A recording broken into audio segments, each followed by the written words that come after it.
Et à présent, je vais accueillir sur scène Marie-Christine Villagordeau. Parce que maintenant, avec Chantal, Florence et Vincent, on a bien compris qu'il y avait une histoire de curseur, de capacité à métamorphoser, à bouger entre la gouvernance et l'individu. Très bien. Là, on a compris que ce ne serait pas simple aussi, mais quand même. Et on a compris que la psychologie individuelle était indispensable pour avancer. Et que la gouvernance était un élément incontournable également. On est obligé de faire avec. Et on a évoqué l'étude HLU Profil sur la gouvernance avec cette approche photographique des structures de gouvernance innovantes. Donc Vincent nous en a parlé également. C'est très important d'être en capacité d'analyser la répartition des pouvoirs pour avoir une prise sur ces pouvoirs, justement. Mais cette approche doit être complétée par d'autres facteurs. Et c'est là que tu arrives. Je suis là. Ça va être merci. Et notamment les facteurs qui ont trait aux dynamiques humaines. Et HLU a voulu aller plus loin, et c'est la raison pour laquelle tu as eu cette magnifique mission de réaliser cette étude qui s'affiche et qui sera évidemment partagée, et qui est en avant-première aujourd'hui. Donc on va te donner un petit peu de place pour savoir si la métamorphose peut se faire dans cette alchimie que l'on peut trouver lorsqu'on fait appel aux expertises scientifiques sur la sociologie des relations. Donc, focus étude. Pour faire tout ce qu'on a envie de faire, il faut donc des outils. Et toi, Marie-Christine Villagordeau, tu vas chercher ces outils tu les transformes et tu les transposes pour qu'on s'en empare et qu'on les comprenne. Donc ça va être ça ta gageure ce soir. Tu es la fondatrice du cabinet d'accompagnement de dirigeants Human Exponential et tu es l'ancienne directrice de l'innovation de Orange, si j'ai bien compris. Et tu es l'autrice de l'ouvrage La métamorphose humaniste en marche, édition AFNOR, qui est sorti cette année. Petite page de pub. Et tu es l'autrice de donc, cette étude produite pour HLU, qui est Métamorphose du dirigeant de l'entreprise. Tu vas nous donner des clés, tu vas nous parler des synergies des influences, et je vais te donner une petite surprise. Tu vas nous faire ma thèse en 180 secondes. Non, je rigole. C'est pas possible. Je vais te déprimer et je vais vous frustrer. Donc tu as 10 minutes pour nous faire, c'est bien 10 minutes, un résumé de ton étude. C'est correct, on va dire. C'est correct. Allez, on y va. Alors, la métamorphose d'une entreprise passe obligatoirement par le dirigeant. Un dirigeant se métamorphose, c'est-à-dire va se transformer, et ensuite il va impulser une transformation dans l'entreprise. Il y a des 12 entreprises qui ont été interviewées, il y a finalement 4 grandes tendances qui sortent. Ces 4 grands bouleversements. Un bouleversement culturel, un bouleversement cognitif, un bouleversement comportemental et un bouleversement temporel. Alors, le bouleversement culturel commence par les influences que capte le dirigeant. Donc là, on est vraiment sur la résonance. Sur la résonance, donc c'est la sociologie de la relation qui a été développée par Hartmut Rosa, donc qui s'éloigne de la sociologie classique pour aller vraiment capter la relation et l'impact de la relation. Donc le dirigeant va avoir une multitude d'influences qui vont se relier entre elles. Exemple d'influence, eh bien, beaucoup ont cité les réseaux de dirigeants, par les échanges qu'ils ont entre eux, d'une part, mais aussi par les parcours. Parce que dans certains parcours, exemple HLU, exemple au niveau du CJD, il y a des parcours avec du développement personnel. Donc, globalement, ça rompt l'isolement du dirigeant. C'est comment s'appelle ces associations de dirigeants. Donc, toutes ces influences, il va avoir des influences avec des conférences, il va avoir des influences familiales, il va avoir des influences aussi au niveau des salariés. Les salariés bougent. Et aussi la culture, le marché avec les clients, avec les fournisseurs. Et donc, ces dirigeants vont se laisser toucher par ces influences multiples. Et ça va leur permettre d'avoir une introspection qui va leur permettre d'agir et de penser différemment. Et en agissant et en pensant différemment, ils vont regarder le modèle de l'entreprise et finalement le transformer. Donc on voit vraiment l'impact de se laisser toucher, comme dit Hartmut Rosa, de se laisser toucher par les phénomènes extérieurs. Et la résonance est finalement, je me laisse toucher par les phénomènes extérieurs, je m'ouvre à l'extérieur, aux influences, et finalement, je souhaite, par ces influences, avec l'impact que ça a sur moi, et bien finalement, transformer, agir et faire différemment. Donc ça, c'est le premier bouleversement que j'ai rencontré en interviewant les dirigeants, mais aussi des salariés dans l'entreprise. Les autres bouleversements cognitifs, comportementaux et temporels, je vais vous en parler. Mais avant, je vais vous poser quelque chose qui est une évidence. Nous sommes des êtres bioculturels, c'est-à-dire que nous naissons dans un environnement, et cet environnement, finalement, avec ses valeurs, sa culture, va avoir un impact sur nous, ce qui va nous faire construire nos schémas mentaux. Nos schémas mentaux sont des processus qui nous permettent de traiter l'information. Donc ce sont des filtres. Et donc ce que l'on voit, c'est que ces filtres-là vont nous donner une représentation du monde, une représentation de l'autre, une représentation des relations. Donc nous voyons que nous sommes conditionnés par notre environnement. Sophie Galabru dit dans ses conférences, nous sommes obscurs à nous-mêmes. Ce qui est vrai. C'est-à-dire que notre conditionnement, souvent, n'est pas conscient. Nous avons des automatismes, et ces automatismes sont liés à justement ce conditionnement. Donc, le deuxième bouleversement est un bouleversement cognitif. C'est comment nous allons désapprendre, finalement, ce que nous savons. Comment nous allons mettre en doute nos connaissances, nos savoirs, nos croyances. Donc, c'est tout un apprentissage pour douter de ce que l'on sait. Et les dirigeants qui se sont métamorphosés mettent en doute. Et là, ça revient à la formule kantienne qui est « qu'est-ce que nous savons ?» et que nous devons désapprendre pour apprendre. Qu'est-ce que nous faisons? C'est-à-dire comment nous le faisons pour avoir un impact. Donc on voit vraiment que globalement, il y a vraiment ce mise en doute de ce que nous savons pour apprendre différemment. Je vais vous donner un exemple pour être concrète. Un chef d'entreprise, qui est un dirigeant de PMI, qui est présent, à qui je fais un sourire d'ailleurs, en 2004, rencontre dans une conférence au CJD Hubert Reeves. Hubert Reeves expose la chose suivante: l'entreprise, performance, mais performance globale et entreprise durable. Notre dirigeant est ingénieur et il estime qu'il a un niveau de conscience élevé. Et en ayant le choc des paroles d'Hubert Reeves, il se rend compte qu'il y a des vérités et des évidences qu'il n'avait pas, dont il n'avait pas conscience. La conscience de notre croissance infinie pour les entreprises sur des ressources finies au niveau de terre.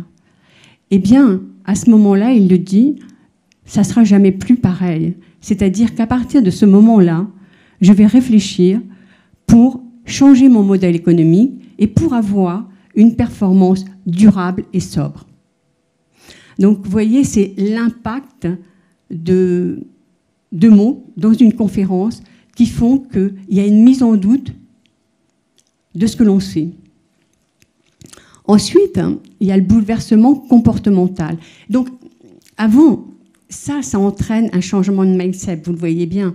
C'est-à-dire que notre dirigeant se dit plus, et il m'avait fait rigoler parce qu'il me dit, est-ce que tu as vu un artisan qui veut être le meilleur, comment on s'appelle, dans son quartier en tant qu'artisan? Ben, non, il essaie de faire, un artisan essaie en règle générale de faire les choses bien. Et donc là, il y a vraiment un changement de mindset.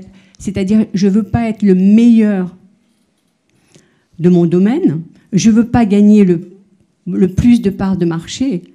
C'est effectivement comment est-ce que je veux faire de mon entreprise un acteur qui soit contributeur et qui soit utile pour une société meilleure. Donc il y a vraiment un changement de mindset. Tu vas me presser, c'est ça? D'accord. Non, mais je m'assure. Parce que ça marche super bien. Le temps est court. Et donc, ça entraîne un bouleversement comportemental. Le bouleversement comportemental, je vous ai dit tout à l'heure que finalement, il captait tout ce qui est influence extérieure qu'il faisait changer.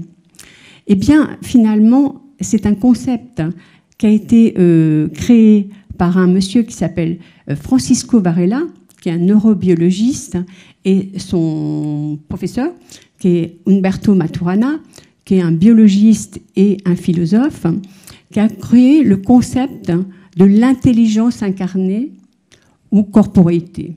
Je vais donner un exemple, comme ça sera hyper clair. Donc, un dirigeant de l'industrie est dans son bureau en train de prendre une décision pour les ouvriers dans les ateliers. Et puis, d'un seul coup, il sent qu'il est mal physiquement. Le corps est tendu, etc. Il sent vraiment ce corps qui est tendu. Et donc, il décide d'aller dans l'atelier pour mettre en débat sa prise de décision. Et là, eh bien, c'est un espace de controverse qui est ouvert où chacun va exprimer son point de vue en fonction de la décision qui a été prise. Cet espace de controverse est intéressant parce que chacun, et ça c'est important, chacun va prendre sa place en exprimant finalement les impacts par rapport aux ouvriers, les impacts par rapport aux clients, les impacts par rapport à l'entreprise. Et donc notre chef d'entreprise va écouter, va changer sa décision, et il me dit, tu sais, quand je suis revenue dans mon bureau, j'étais calme et serein. Donc l'intelligence incarnée, c'est exactement ça. Nous avons honoré depuis Platon et Socrate la pensée avec les mots. Depuis une dizaine d'années, on parle du langage des émotions. Donc il y a le langage des mots, le langage des émotions, mais il y a le langage du corps. Et donc, quand les chefs d'entreprise sont à l'écoute de ces trois langages, ils sont dans la connaissance d'eux-mêmes, ils s'ouvrent à eux-mêmes, et le fait de s'ouvrir à eux-mêmes, finalement, s'ouvre plus facilement aux autres. Donc, en s'ouvrant plus facilement aux autres, donc ça a changé finalement la façon dont ils font, eh bien, ils ont ce que j'appelle un espace de controverse. Et l'espace de controverse, c'est la communication par l'approche dialogique. Alors, le dialogique, c'est le mot cher à Edgar Morin dans son bouquin « La complexité ». Donc, la dialogie, c'est comment, à partir du réel, finalement, on regarde la diversité des points de vue, mais aussi les contradictions. Et les contradictions, on n'en fait pas une dualité en disant « bon, ça c'est bien, ça c'est mal ». On les réunit justement pour une dynamique et pour un outil de réflexion. Et donc là, ça change complètement la donne. Parce que dans un espace de controverse où on applique finalement le principe de dialogie, eh bien, chacun va s'exprimer, va prendre sa place et exprimer son expérience à partir de ce qu'il a vécu.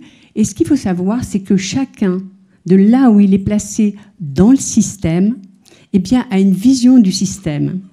Et il a une façon d'agir en fonction de ses objectifs professionnels, mais aussi ses objectifs personnels. Et donc, quand le dirigeant ouvre ces espaces, eh bien, il va avoir une meilleure appréhension de comment fonctionne le système. Et ça, c'est super intéressant pour la prise de décision. Enfin, le bouleversement temporel. Le bouleversement temporel, comme vous l'avez compris, le dirigeant se métamorphose, il va métamorphoser l'entourage et l'entreprise. Et donc, on est sur les schémas mentaux, on est sur l'humain. Et pour faire bouger les schémas mentaux, pour faire bouger l'humain, le faire douter, etc., eh bien, c'est du temps long. Parce que les dirigeants qui ne prennent pas en compte la maturité psychosociale des salariés, eh bien, vont se heurter à des blocages. Parce que globalement, la maturité psychosociale est à comprendre. La personne, elle en est où par rapport à l'intention du dirigeant? Très bien, merci. On a un petit peu dépassé, mais je pense que c'était un exercice incroyablement difficile de résumer, et donc j'espère que ça vous donnera envie d'aller en profondeur. Il y a une méthode, évidemment, pour conduire cette étude. Tu as interviewé des dirigeants d'entreprise et des salariés, comme tu nous l'as dit, et tu as fait appel aux sciences sociales. Alors, tu as parlé tout à l'heure de la résonance, mais tu as des fondements scientifiques que tu as mis en avant, des concepts psychosociaux que tu as convoqués. Tu en as développé 8. Tu as parlé un petit peu de la résonance. Alors, je vais te faire le truc en... J'aimerais que tu nous parles de l'associativité et de la générativité. Voilà. Alors, l'associativité... D'accord. T'en as plus que 2. OK. L'associativité, c'est un concept qui a été développé par le sociologue Roger Su. D'accord.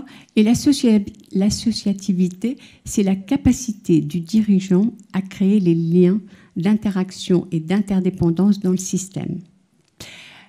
Qu'est-ce que la métamorphose? Oui, Edgar Morin te demande qu'est-ce que la métamorphose. Non, merci. Qu'il a fait une... Tu vois, j'ai essayé de la... Merci. Pas du tout. La métamorphose, ce n'est pas une évolution, ce n'est pas une adaptation, c'est une transformation en profondeur de la relation, des liens d'interaction et d'interdépendance dans le système. Donc on voit que la métamorphose, c'est la transformation dans et par la relation. Oui. Et la générativité? Alors, la générativité, donc il y a un monsieur qui est un psychologue qui s'appelle Erik Erikson, qui a créé dans les années 50 de mémoire la théorie du développement psychosocial. La théorie du développement psychosocial, c'est 8 niveaux, avec l'enfance, etc., l'adolescence. Et le niveau 7, c'est la générativité. Parce qu'on le verra sur les schémas tout à l'heure, la générativité, c'est quand j'arrive à peu près au milieu de ma vie, donc il faut le remettre dans les années 50, parce que là, aujourd'hui, on voit des jeunes qui sont déjà génératifs, compte tenu de l'environnement et du contexte dans lequel ils évoluent. Donc, lui dit, bon, au milieu de sa vie, aux alentours de la quarantaine, finalement, j'ai réussi ma vie, etc. Alors, bon, soit je stagne, soit je deviens génératif. C'est un choix, c'est comment est-ce que je vais prendre soin des autres, de l'environnement, pour laisser une empreinte, mais pour aujourd'hui et aussi pour les générations futures. Merci. Donc cette recherche, tu as convoqué vraiment beaucoup de sociologues et c'est extrêmement riche et ça s'entend et j'espère que ça donne envie. Mais cette recherche, elle est surtout, elle est aussi concrète, factuelle et elle se veut utile. Donc ce qui est clair, c'est que c'est un travail complexe, mais néanmoins, ces processus que tu as convoqués ne donnent pas un kit sur étagère, mais une méthode, et une méthode en forme de boussole pour s'orienter dans ce monde VUCA, vulnérable, incertain, complexe et ambigu, dans lesquels nous naviguons en tant que salarié, en tant que chef d'entreprise, etc. Donc, j'ai cru comprendre que tu avais une surprise pour nous expliquer comment cette étude peut aider très concrètement les chefs d'entreprise, les dirigeants, dans ce processus. Alors, ce que je vais vous présenter, finalement, c'est la synthèse de l'ensemble des interviews. Alors, j'espère que je vais aller dans le bon sens avec ce truc-là. Voilà. Donc, il y a 12 entreprises dans l'étude. Dans ces 12 entreprises, il y a systématiquement le dirigeant qui a un désir génératif. Génératif, c'est-à-dire ce que j'ai expliqué, c'est-à-dire prendre soin des personnes, prendre soin de l'environnement pour finalement laisser une empreinte, mais une empreinte positive. Le désir génératif, je vais vous donner un exemple, mettre l'économie au service du vivant. Donc ça, c'est un désir génératif. Donc le chef d'entreprise, le dirigeant, la dirigeante, je me suis fait attaquer la semaine dernière à Nantes parce que je disais toujours le dirigeant. Donc le dirigeant, la dirigeante, donc a un désir génératif. Donc ces 12 entreprises avaient vraiment un dirigeant avec un désir génératif. Donc c'est évidemment contribuer et être utile pour aujourd'hui et pour les générations futures. Donc notre dirigeant, voilà, merci. Donc qu'est-ce qu'il va faire? Eh bien, il a ce que j'ai appelé un socle de base, c'est-à-dire un comité de direction. Et là, il va ouvrir un espace de controverse pour permettre à chacun de débattre, de donner son point de vue. L'économie au service du vivant, ça me parle? Ça parle pas? Ça parle? Ah ouais, ça me parle. Vous voyez? Et finalement, il va voir la maturité des salariés face à son intention, à ce désir génératif. Donc il va le mettre en débat, ce qui va lui permettre de malaxer son intention, son désir génératif, et d'en faire un sens commun. Alors là, c'est là que les choses se corsent. Donc, tous les dirigeants ont ce désir génératif, mais dans l'étude, on a 3 sortes de dirigeants. Il y a le dirigeant stratège. Alors, le dirigeant stratège, lui, c'est vous me suivez, je vous explique là où je veux aller et on y va. Je ne vous dis pas les tensions. Ensuite, il y a ceux qui suivent et il y a ceux qui ne suivent pas. Après, il y a le dirigeant visionnaire. Alors, le dirigeant visionnaire, il est intéressant parce qu'il est en chemin. Il est en chemin, donc il a bien compris que la transformation, c'était dans et par la relation, dans les liens d'interaction et d'interdépendance. Et donc là, il tâtonne. Mais il est en chemin. Et puis, il y a le génératif, lui qui n'a aucun état d'âme. J'ouvre un espace de controverse et je fais l'approche dialogique. Impeccable. Et là, il y a une chose qui est le premier écueil que va rencontrer le dirigeant. Qu'il soit stratège, visionnaire ou génératif, le premier écueil, c'est le deuil. Parce que quand il va mettre en débat, eh ben, tout le monde ne va pas être d'accord. Et il y a un dirigeant qui me disait, moi, depuis le départ, j'avais mon équipe. Eh ben, il y en a, ils ne voulaient plus rester. Une entreprise, c'est fait pour faire du fric. C'est fait pour faire du business. Donc, ton truc d'écologie, ben, c'est non. Donc, c'est là où il y a le premier écueil. Même quand on est dans une approche dialogique et qu'on ouvre des espaces de controverse, eh bien, la maturité psychosociale, si elle n'est pas là pour comprendre, ben, les gens ne sont pas d'accord. Et donc, avec ceux qui restent, eh bien, il va faire l'alliance. L'alliance est regarder ce qu'est une performance intégrée, c'est-à-dire une performance sociale, une performance sociétale et une performance écologique. Ensuite, une fois que l'alliance est faite, oui, alors ce que j'ai pas dit, mais je suis un peu miro et c'est petit, donc j'y vois plus bien ce que j'ai écrit, j'en suis désolée. C'est marqué comité de direction. Non, il a compris. Voilà, c'est ça. Oui, alors ça va pas faire plaisir à Hélène parce qu'elle n'a pas aimé du tout. Donc là, c'est un agir communicationnel ouvert. Et dans le cas du stratège, c'est un agir communicationnel instrumentalisé. Voilà. Donc, ensuite, eh bien, quand tout le monde est en ordre de marche, si ça vient, ça serait bien. Quand tout le monde est en ordre de marche, le dirigeant et son socle de base, qui est son comité, va faire la même chose avec les parties prenantes que sont les autres salariés, managers et autres. Et donc là, qu'est-ce qui va se créer? C'est le chemin.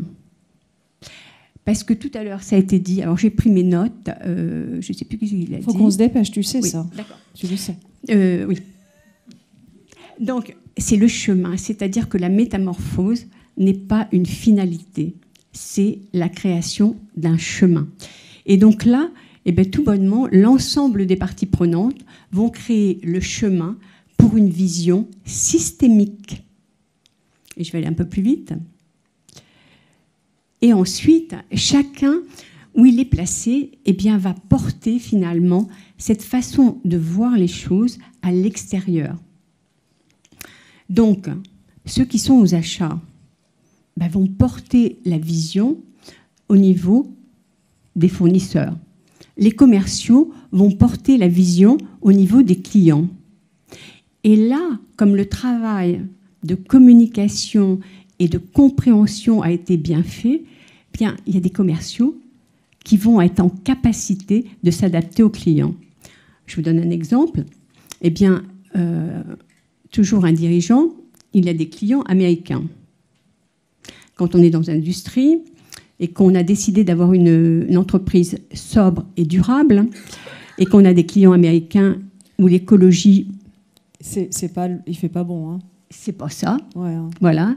Et bien, finalement, les commerciaux vont avoir l'intelligence de la situation en, comment ça s'appelle, présentant des avantages de la manière dont le produit est fait, dont l'intervention va être faite. Donc ça, c'est super intéressant.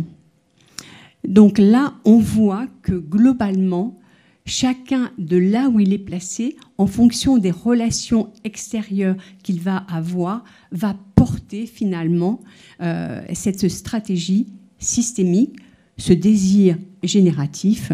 Et donc, globalement, soit ça va toucher le secteur d'activité, soit ça va toucher les clients, mais on voit qu'il y aura la capillarité. Et donc... Il est temps que tu me rendes la zapette. Voilà. Et donc, c'est la circularité des influences. Et je finis par la dernière. Vous voyez? Et ça, c'est super important. C'est vraiment la circularité des influences à l'intérieur. C'est comment, finalement, les idées et les informations circulent, quel que soit le niveau hiérarchique, de façon à ce que chacun ait des perspectives pour bouger. La métamorphose est un processus complexe qui nécessite une reconfiguration des relations, des interactions au système. Globalement, je vais reprendre ce qui a été dit tout à l'heure. Les compétences qu'il faut avoir, c'est du courage, de l'empathie, de l'intuition. Ah ouais. Et je vais vous dire aussi de l'audace et de l'ambition, mais au sens de Cicéron. Vous savez, comme anciens, les anciens se paraient de ça pour transformer le monde. Merci beaucoup.